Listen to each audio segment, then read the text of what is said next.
Hello and welcome to Uncommonly Good MTG.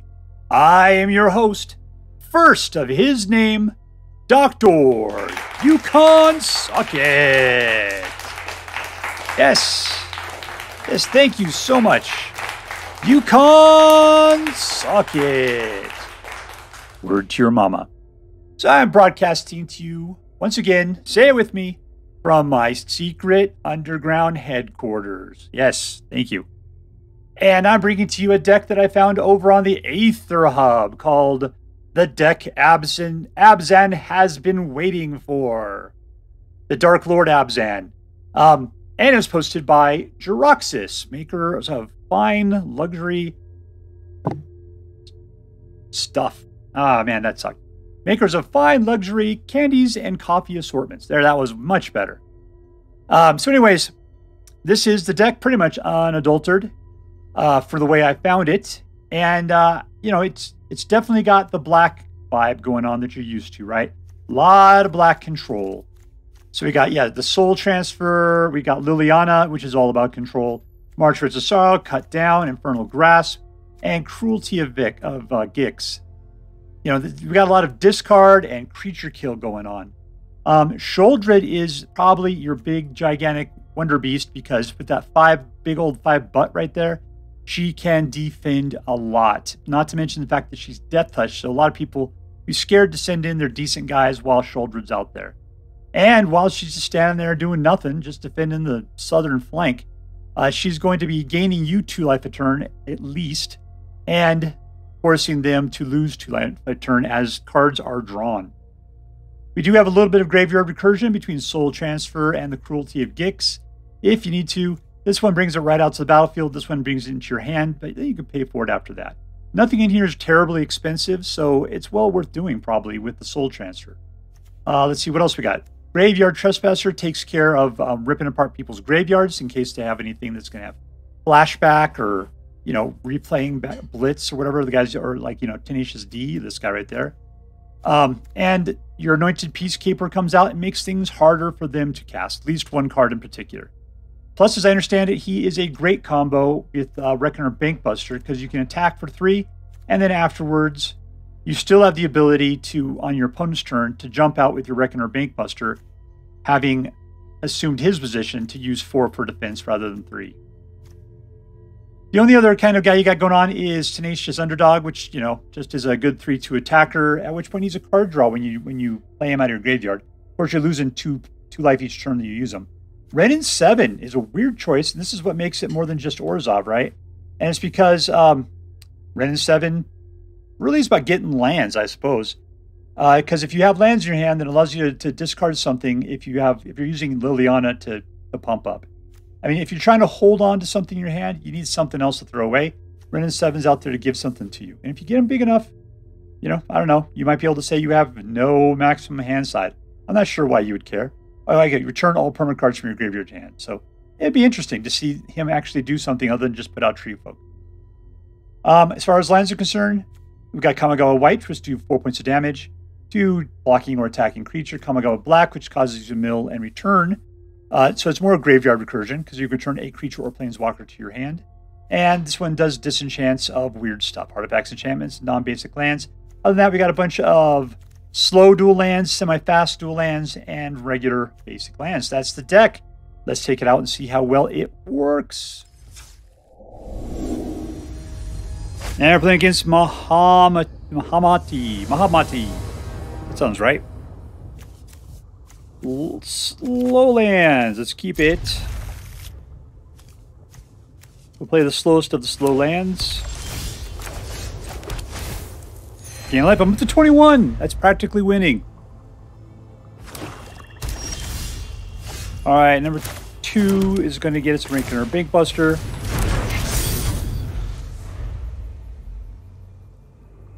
This guy's playing a little bit of the Orzhov action, which means we're going to see some creature kill.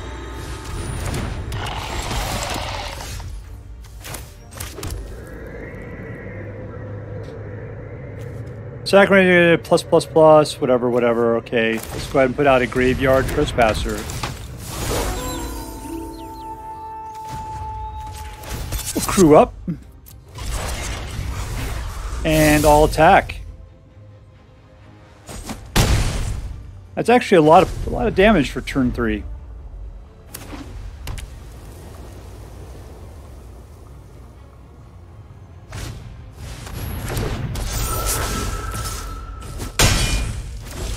I'm expecting this guy is going to probably continue to try to play heavy duty. I'm going to get rid of that life linker.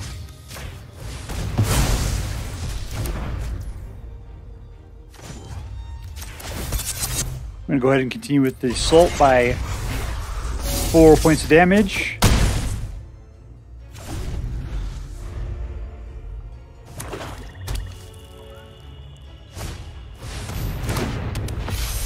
That's not good. Alright, let's see. Let's see what they got in their hand. Ooh, see you later, Toxtrol. And we're done.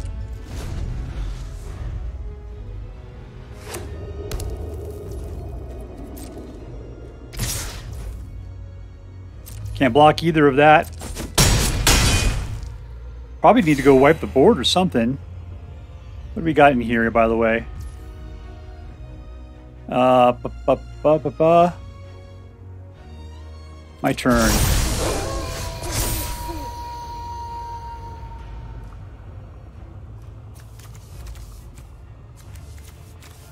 So I think we want to grab a little... I can just go for this and just kick it out. Let's just do that. Alright, number 1, we're going to kill ourselves an angel. And then let's draw out another. 1, 2. See you later, Graveyard! Crew up on that guy.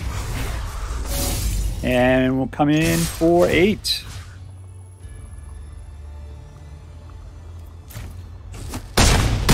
Okay, we did leave ourselves open. We got nothing to block with, and we only have 5 life.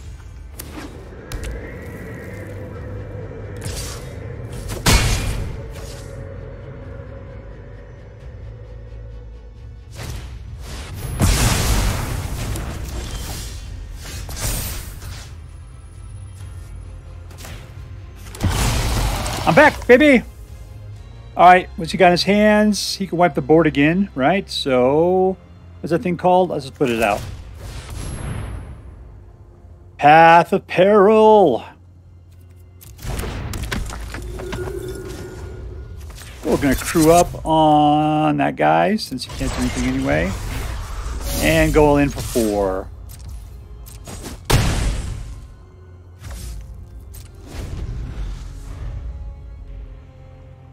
Alright, so we might try to wipe the board again.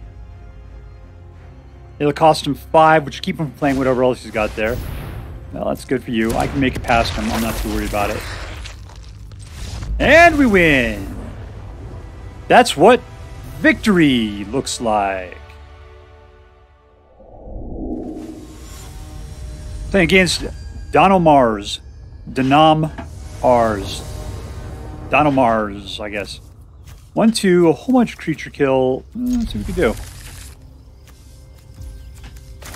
Start off slow. This will lead us into a good pole position for a few turns. Hopefully he's playing creatures. Alright, we can Tenacious D.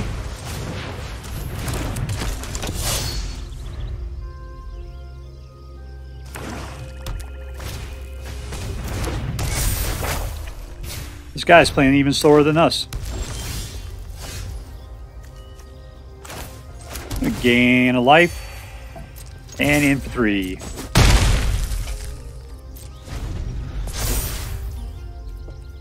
And he's back up to 20.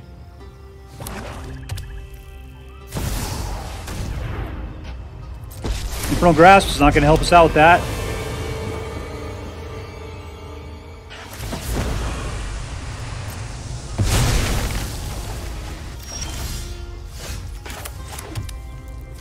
Let's go looking at his hand. Cruelty of Gix, Cruelty of Gix, and a Space Turtle. Let's do Cruelty of Gix. It's in the T section, huh?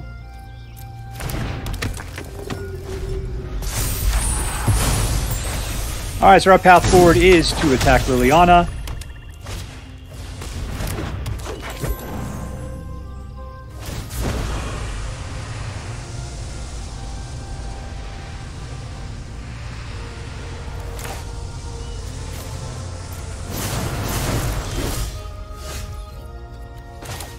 Alright, number 1. Number 2. All attack. Clearing the board. Now he just has the Gixes out there. 5, 6, 7 is what he'd need for it, and he's only got 5.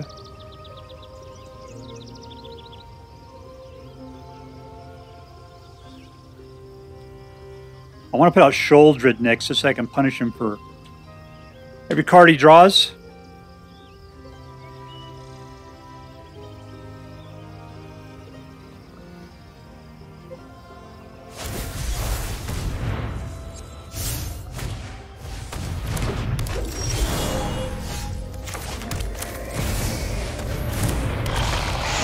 All attack.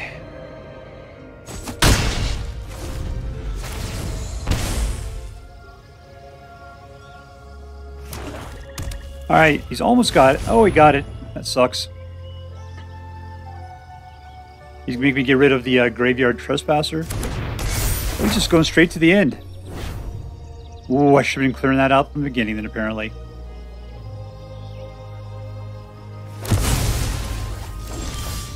There's a space turtle.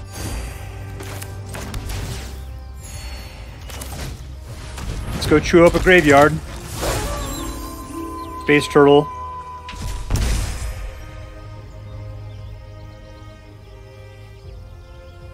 No attacks. Let's see what he does.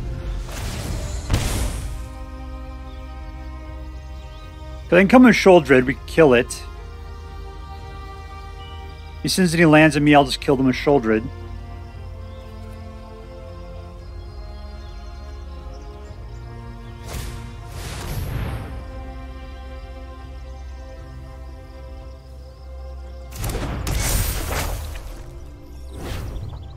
Alright, searching for something good. So he's got 1 blocker, which means I could get 9 points past him on the next turn. He's down to 9. I got him. I got some.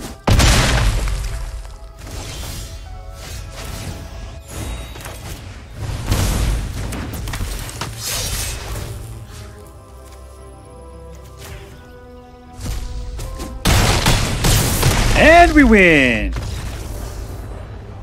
Winner, winner, victory dinner!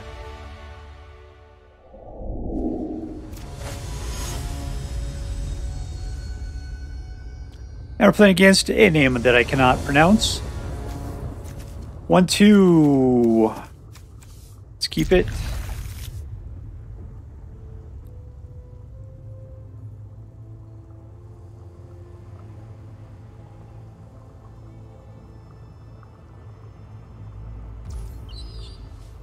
Put out a slow black.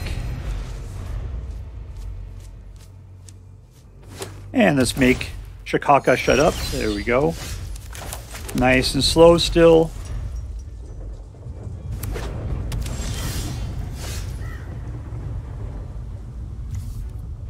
I'm going to put the Bankbuster out. That way we can just put out the Tenacious Underdog on the next turn. Use it to fund the Bankbuster.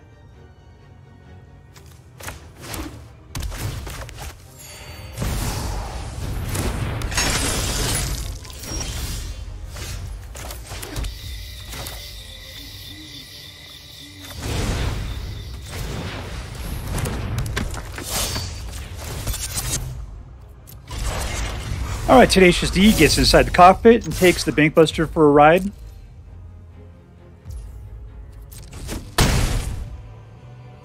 In turn. Now we can cut that guy down. We can do it any time. That's super fast. Instant speed. Let's see. What does this guy do?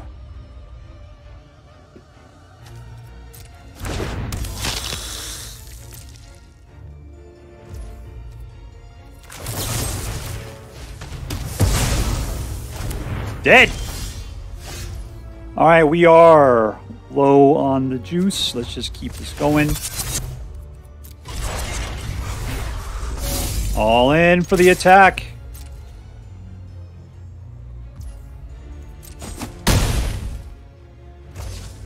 Yeah, do you think we want to take a look at his hand? We can do that. Let's do that right now. Oblivion, Vampire Socialite, and we win! Some people don't like it when you look at their crap. Victory! Alright, we're playing against Mouse. Not Mouse, but Mouse. Subtle difference there. 4 lands, Trespasser, Liliana. Alright. So I'm expecting Liliana's going to try to be the bomb here. Anything super slow? They're all Death Glade, so let's just do this. Just got to get 2. This one will come out. I could do 2, but I don't have a need for it. I have a need for it now. Kill. These guys are just a lot of trouble. If you let them fester, they just pump.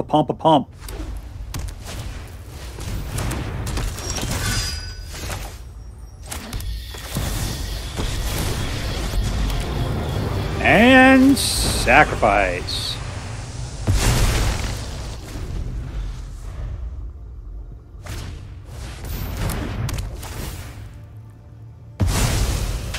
Not so bad. All right, we got 4. Let's go take a look at their hands, see what we're playing against. Brutal Cathar. Sure, let's do that. Brutal Cathar. I'm sure he's just going to exile that thing out of existence.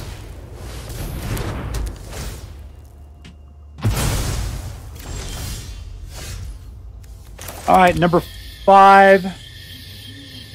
Cruelty of Gix. Yeah, let's take a look at their hand. Let's see what we can get rid of out of there. Really, Elspeth is probably the devil that we want to eliminate. So at this point, he doesn't want to put anything out because he's going to lose it.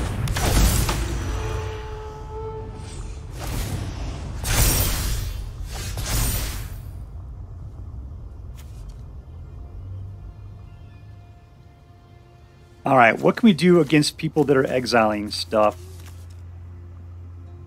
Probably just more direct creature kill. Liliana? All right, so we've got 5. We'll start off with a direct kill against the lifelinker. And I'm going to hold out a Graveyard Trespasser. And we'll chew up on Elspeth at this point. How many dudes in my graveyard? Nothing. Alright, that's fine. Discard your extra card. There we go.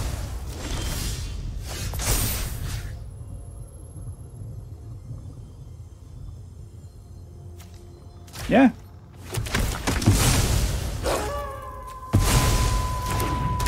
Look who's back, baby! Alright, we're gonna get rid of this jerk. And let's Wrenn and Seven it.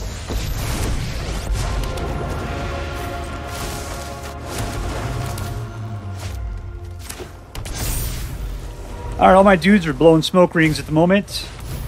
He's gonna go after the tree folk. Gotta. No, he's gonna take... Okay, there he goes. Yeah, it's just nothing but disappointing. Gain a life. Get myself some stuff. Let's go for a Liliana.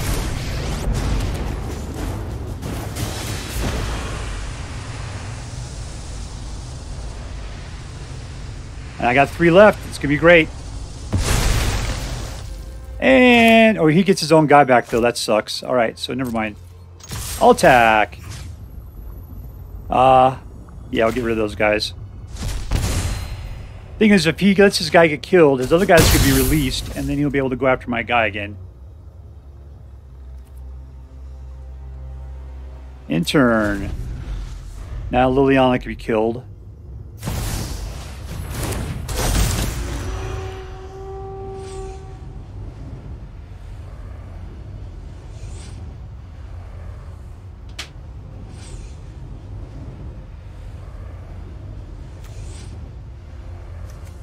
Is it time to bring back Sheoldred from the graveyard? That's probably a good move.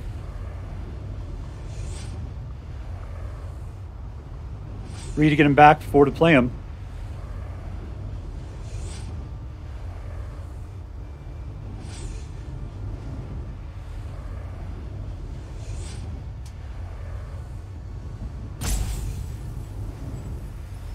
I don't know what you're thinking about there. Maybe you just dropped off, mouse? Is that the deal? I'm gonna touch your pumpkin. I spit out its lights. That's what you get. You can only blame yourself. Hey, don't turn back on though. Let's poke out some eyeballs.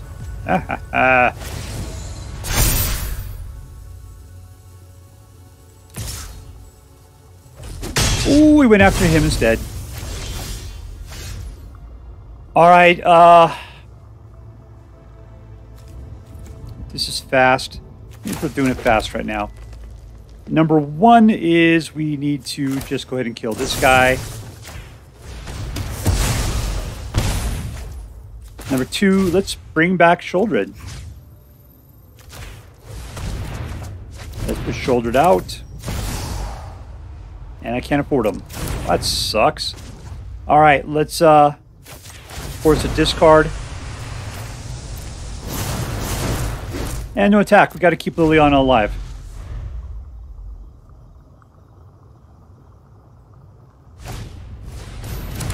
Alright, good. He's just top decking at this moment. Got nothing good going on. Alright, so Sheoldred. That leaves us with 4 mana, not enough there. Oh, I don't really want to do this. There's no benefit to it at all. Alright, we're good. We're just going to let it go.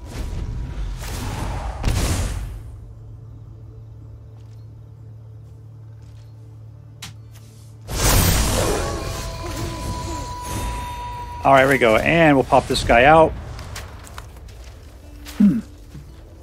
Let's see. Let's go to the opponent's hand. Yeah, let's just do that. We got the time. Yeah, it's a land. Alright, that was a complete whip on my part. What are we going to pop here? Let's put this guy out. Of course, the discard.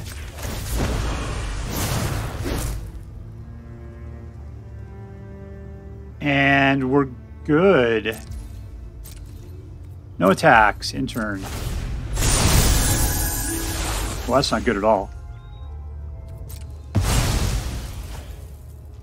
Alright, we gotta kill that guy.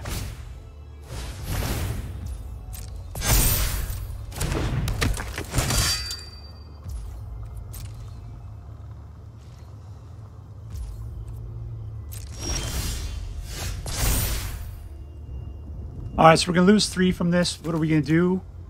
Put out another Sheoldred is what we could do. Or we could just... I don't have that much killing stuff.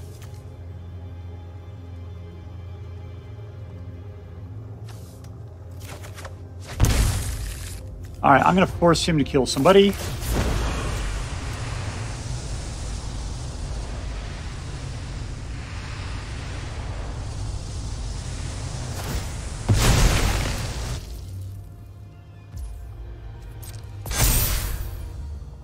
And we'll Sheoldred it up.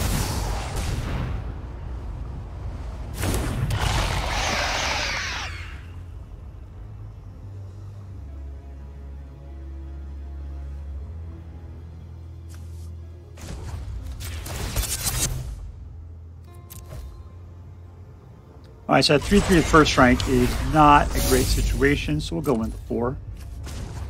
Cancel next to attackers.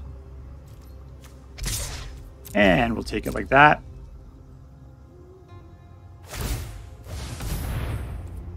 Well, that sucks.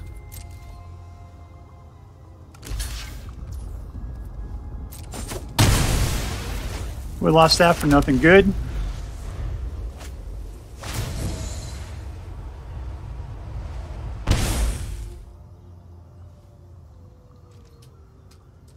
We got to pull something back from a graveyard on our next turn. Yeah, she's going to die.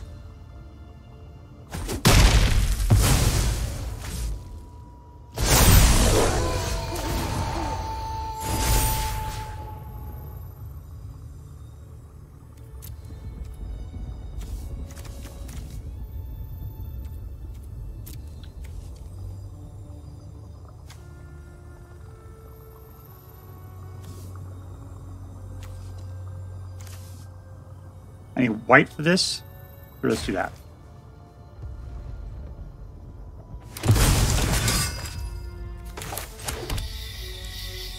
All right, he's got a couple of 3/3s with first strike that you can't really pump up there. Let's just come in from combat next. Oh, attack.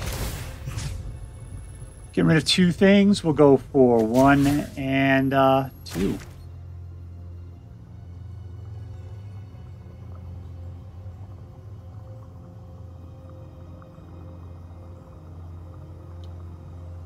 Don't really need that werewolf to be taking things out again.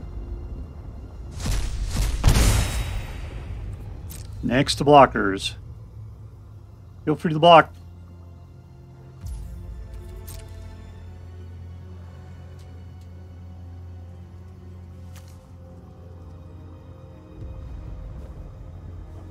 I think he's dead. He's going to lose 2 on his next turn, and that's it. There's nothing he can do about it. In turn, draw your card, suckerfish.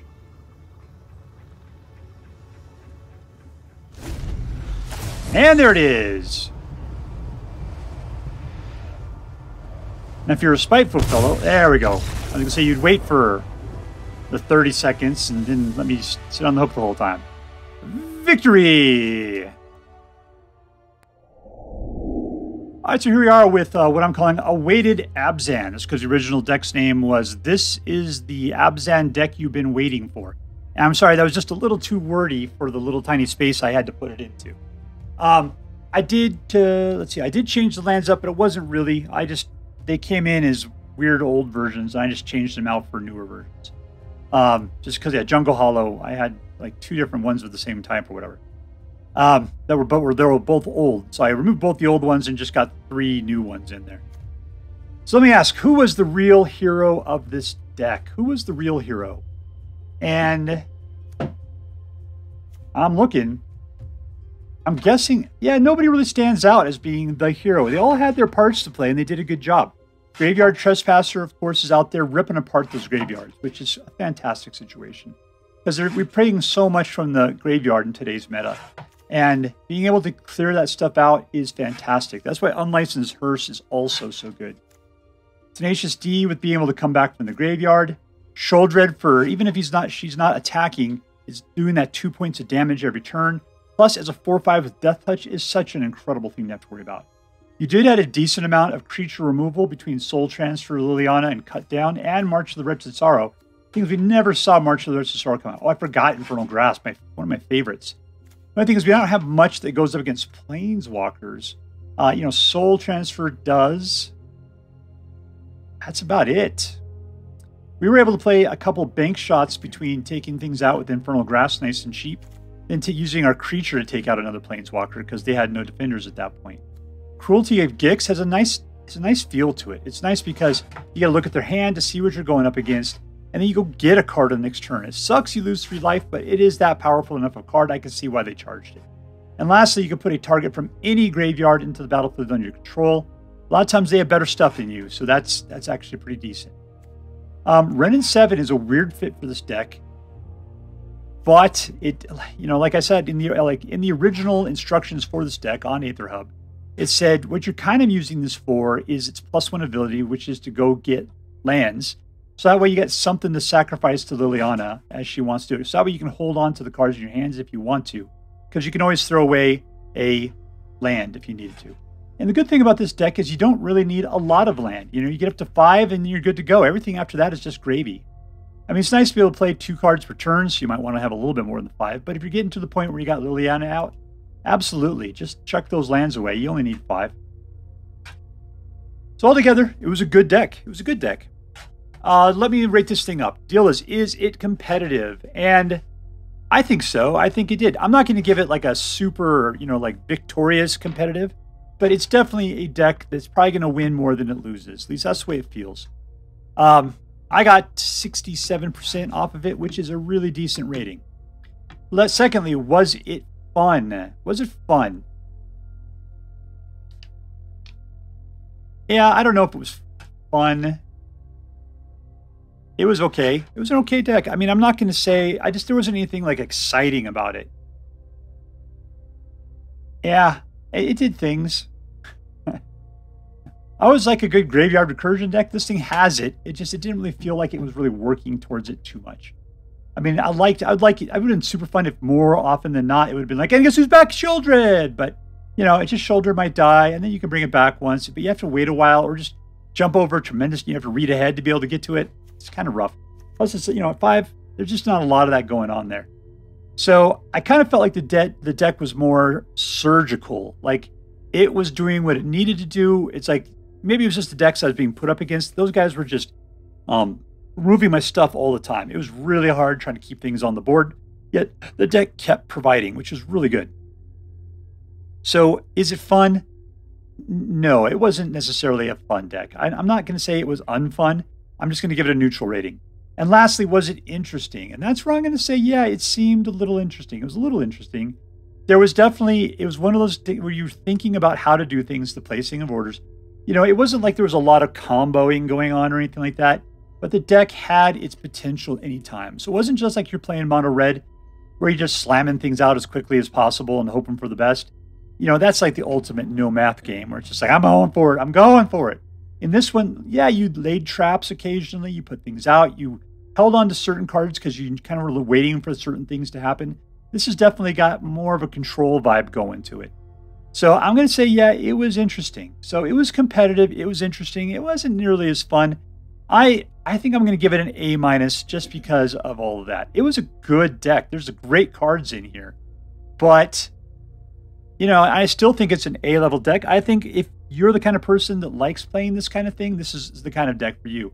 Just for me, it just felt a little flat. That's all. So, if you so choose to play with this deck, I hope that you end up having more fun with it than I do. All right, that's all for now. If you enjoyed this video, please make sure to like and subscribe. From all of us here in the secret underground headquarters of Uncommonly Good MTG, have a great day. See you next time, Space Cowboys. Later.